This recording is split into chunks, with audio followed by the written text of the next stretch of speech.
A Policía de Cambados detivo esta semana a un veciño de Castrelo como presunto autor do esnaquizamento de máis de 300 cepas en diferentes viñedos da parroquia.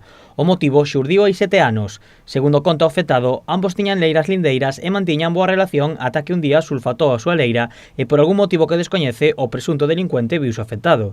Dende entón comezou un enfrontamento que agora continuará nos tribunais. O pasado 4 de setembro, o danificado atopou unha das súas fincas coa meirande parte das súas cepas cortadas.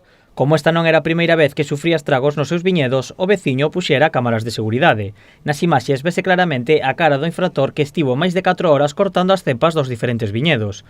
Os estragos dispérsanse por 5 leiras afectando a máis de 2.700 metros de viña e 3.252 kilos de uva.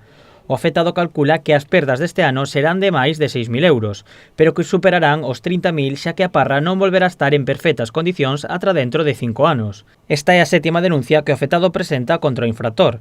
Na anterior, fai 2 anos, o presunto delincuente cortou os arames que suxeitan as parras. Este foi o motivo polo cal o veciño de Castrelo decidiu poñer as cámaras de seguridade.